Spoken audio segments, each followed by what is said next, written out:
ఇజ్రాయెల్కు వ్యతిరేకంగా ఇటీవల దోహాలో జరిగిన ఇస్లామిక్ దేశాల సమావేశం సరికొత్త చర్చకు దారితీసింది. నాటో తరహాలో ఇస్లామిక్ దేశాల సైనిక కూటమి ఏర్పడే అవకాశం ఉందంటున్నారు. అదే సమయంలో పాకిస్తాన్, సౌదీ అరేబియాల వ్యూహాత్మక రక్షణ ఒప్పందం అందరినీ ఆకర్షించింది. ఈ ఒప్పందంలోకి మరికొన్ని దేశాలు కూడా చేరే అవకాశం ఉందంటున్నారు. ఇది ఇస్లామిక్ నాటో ఏర్పాటుకు ఇది ఆరంభం కానుంది అనే అనుమానాలు ఉన్నాయి. అదే సమయంలో పాక్ సౌదీల ఒప్పందంతో భారత్కు ముప్పు ఉందనే చర్చ మొదలైంది. ఇది నిజమేనా? సౌదీ అరేబియాతో నిజంగా మనకు ముప్పుందా? Watch the story.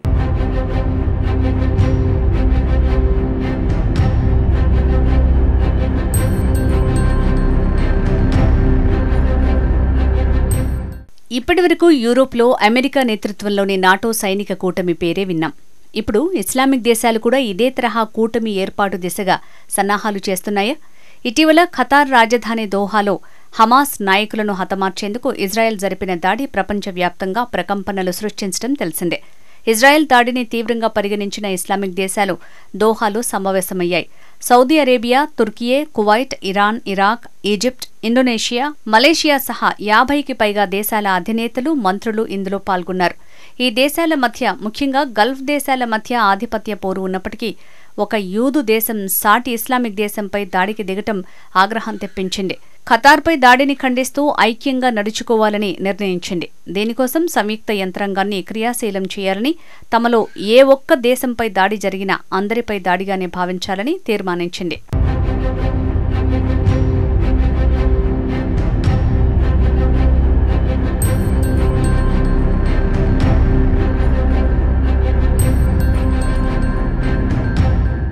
అయితే దోహాలో జరిగిన సమావేశం కొత్త సమీకరణకు దారితీస్తుందా అనే చర్చ మొదలైంది. యూరోప్లో నాటో తరహాలో అరబ్ ఇస్లామిక్ దేశాలు కూడా ఇలాంటి కూటమి ఏర్పాటు చేయాలనే డిమాండ్ తెరమీదికి వచ్చింది.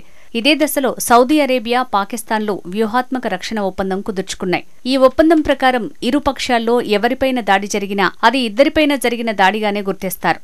అప్పుడు ఇరు పక్షాలు సమానంగా ప్రత్యర్థితో పోరాడతాయి. అయితే ఈ ఒప్పందంలోకి మరో 2 ఇస్లామిక్ దేశాలు చేరుతున్నట్టు వార్తలొచ్చాయి. యునైటెడ్ అరబ్ ఎమిరేట్స్, ఖతార్లు సౌదీ అరేబియా, పాకిస్తాన్ రక్షణ ఒప్పందంలో భాగస్వాములుగా చేరే అవకాశం ఉందని చెప్తున్నారు. మరిన్ని దేశాలు ఇందులో భాగం కానున్నాయని పాకిస్తాన్ రక్షణ మంత్రి ఖ్వాజా ఆసిఫ్ తాజాగా వ్యాఖ్యలు చేశారు. అయితే ఇది ఇస్లామిక్ నాటో ఏర్పాటుకు ఆరంభం కానుందా అనే అనుమానాలు రేకెత్తుతున్నాయి. ఇదే జరిగితే ప్రాంతీయ భౌగోళిక రాజకీయాల్లో పెను మార్పులు చోటు చేసుకునే అవకాశం ఉంది. అయితే దోహాలో జరిగిన ఇస్లామిక్ దేశాల సమావేశంలో పెద్ద పెద్ద మాటలైతే చెప్పారు, కానీ ఇజ్రాయెల్పై ఏ ఒక్క దేశం కూడా ఎలాంటి శిక్షాత్మక చర్యలు తీసుకోలేదు. ఇది అనేక ముస్లిం దేశాల్లో నిరాశను రేకెత్తించింది. పాలస్తీనా ప్రజలపై ఇజ్రాయెల్ తన చర్యల్ని కొనసాగించకుండా నిరోధించడానికి అన్ని చట్టపరమైన, ప్రభావవంతమైన చర్యలు తీసుకోవాలి అని అన్ని దేశాలు పిలుపునిచ్చాయి. కానీ ఇజ్రాయెల్ మీద ఎలాంటి ఆంక్షలు గాని, దౌత్య సంబంధాలను తగ్గించుకునేందుకు ఏ దేశం కూడా ముందుకు రాలేదు. ఇజ్రాయెల్కు వ్యతిరేకంగా ఎలాంటి ముఖ్యమైన ప్రకటనలు చేయలేదు.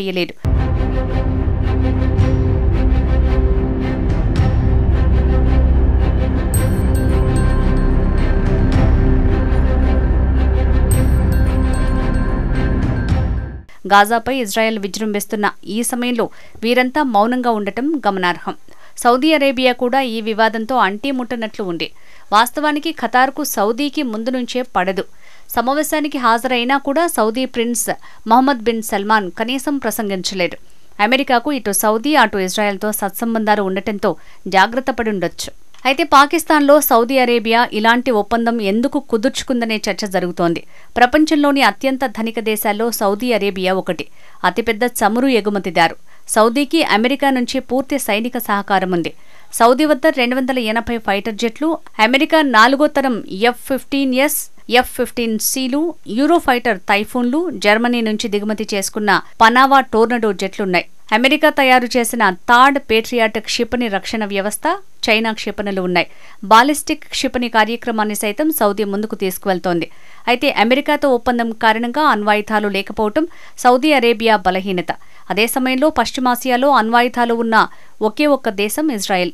ముస్లిం ప్రాబల్య దేశాల్లో అణ్వాయుధాలున్న ఏకైక దేశం పాకిస్తాన్.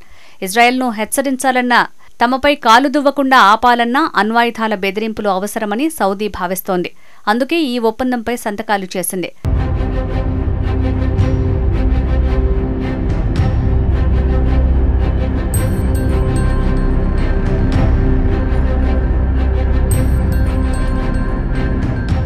ప్రస్తుతం పాకిస్తాన్ ఆర్థిక పరిస్థితి ఏమాత్రం బాగోలేదు. ఆర్థికంగా దివాలా అంచున ఉండటంతో ఇంతకాలం మద్దతుగా ఉన్న చైనా సహా ప్రపంచంలోని ఏ దేశం నుంచి అప్పు పుట్టడం లేదు. ఈ దశలో సౌదీ అరేబియాతో ఒప్పందం వల్ల పాకిస్తాన్కు ఆర్థిక బలం చేకూరుతుంది. పశ్చిమాసియా, ముఖ్యంగా ముస్లిం దేశాల్లో పరపతి పెరుగుతుంది. పాకిస్తాన్, సౌదీ మధ్య ఇలాంటి ఒప్పందం ఉండాలన్న ఆలోచన 1960ల నాటిది. సౌదీకి యుద్ధ ముప్పు ఉంటే పాక్ తన సైన్యాన్ని పంపి సాయం చేసింది. 1982లో ఇరు దేశాల మధ్య భద్రతా సహకార ఒప్పందం కుదిరింది. సౌదీ సైన్యానికి కూడా పాక్ అధికారులు శిక్షణ ఇస్తున్నారు. అయితే తమ మధ్య జరిగిన ఒప్పందంలో మూడో దేశం చేరకుండా ఇలాంటి ఒడంబడిక చేసుకోకూడదని ఎలాంటి షరతు లేదని ఖ్వాజా ఆసిఫ్ చెప్పారు. ఈ ఒప్పందం కింద అణ్వాయుధాలు వాడకూడదన్న నిబంధనేమీ లేదన్నారు. ఆఫ్ఘనిస్తాన్ నుంచి అమెరికా వెళ్లిపోయాక తాలిబన్లు, బలూచిస్తాన్ లిబరేషన్ ఆర్మీ వంటి వారితో తాము పోరాడుతున్నామని ఆసిఫ్ వెల్లడించారు. నాటో వంటి ఏర్పాట్లు ఉండాలని తాను ఎప్పటినుంచో చెప్తున్నానని ఆయన పేర్కొన్నారు. కాగా సౌదీ అరేబియాతో పాకిస్తాన్కు కుదిరిన ఈ ఒప్పందం కారణంగా భారత్కు ఏమైనా ముప్పు పొంచి ఉందా అనే సందేహాలు మొదలయ్యాయి. తమలో ఏ ఒక్కరిపై దాడి జరిగినా ఇద్దరిపైన దాడి చేసినట్లే అనేది వీరి మధ్య జరిగిన ఒప్పందంలోని ప్రధాన అంశం. ఈ నేపథ్యంలో పహల్గాం తరహాలో ఉగ్రవాదులు ఎప్పుడైనా మనపై విరుచుకుపడితే దానిపై మనం ఇస్లామాబాద్పై చేసే దాడిని సౌదీపై చేసినట్లు పరిగణిస్తారు. అరబ్ నాటో కూటమంటూ ఏర్పడితే ఆ దేశాలన్నింటిపైనా చేసినట్లు భావిస్తారు.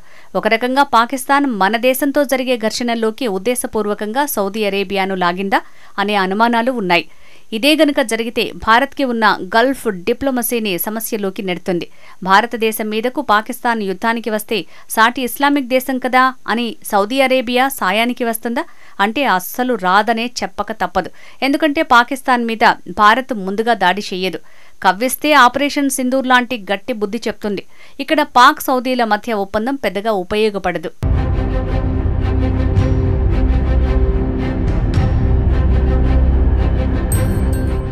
భారత్ ప్రస్తుతం ప్రపంచంలో 4వ అతిపెద్ద ఆర్థిక వ్యవస్థ. కొన్ని నెలల్లో 3వ స్థానానికి వచ్చే అవకాశాలున్నాయని ప్రపంచ ఆర్థిక నిపుణులు చెప్తున్నారు. భారత్, సౌదీ మధ్య చాలా కాలంగా వాణిజ్య, వ్యూహాత్మక సంబంధాలున్నాయి. సౌదీ అరేబియాకు 2వ అతిపెద్ద వాణిజ్య భాగస్వామి భారతే. భారత్కు సౌదీ 3వ అతిపెద్ద చమురు సరఫరాదారు. భారత్కు సౌదీ 5వ అతిపెద్ద వాణిజ్య భాగస్వామి. యుఏఈ తర్వాత భారతీయులు అత్యధికంగా వలస వెళ్లిన దేశం సౌదీనే. ఇక్కడ దాదాపు 24 లక్షల మంది భారతీయులు వివిధ రంగాల్లో పనిచేస్తున్నారు. ఎన్నో భారతీయ కంపెనీలు, భారతీయులు ఆ దేశంలో సేవలు అందిస్తున్నారు. సౌదీ మన దేశంలో పెద్ద ఎత్తున పెట్టుబడులకు ఒప్పందాలు జరిగాయి. భారత్కు సౌదీ ఎంత అవసరమో సౌదీకి భారత్ అంతే అవసరం. అందుకే ఆ దేశం మన ప్రధాని మోడీ తమ దేశ అత్యున్నత పురస్కారం సత్కరించింది. ఈ నేపథ్యంలో సౌదీ అరేబియా భారత్తో ఘర్షణకు అంగీకరించకపోవచ్చని భావిస్తున్నారు. గతంలో పాకిస్తాన్, అమెరికా మధ్య కూడా ఇలాంటి రక్షణ ఒప్పందాలున్నాయి.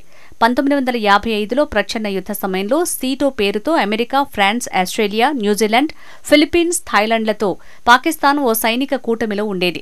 పశ్చిమాసియాపై పట్టు సాధించేందుకు ఏర్పడిన మరో సైనిక కూటమి సెంటోలో కూడా సభ్యురాలిగా ఉండేది. 1965లో భారత్పై యుద్ధానికి దిగినప్పుడు ఈ కూటమును పాకిస్తాన్కు మద్దతునివ్వలేదు.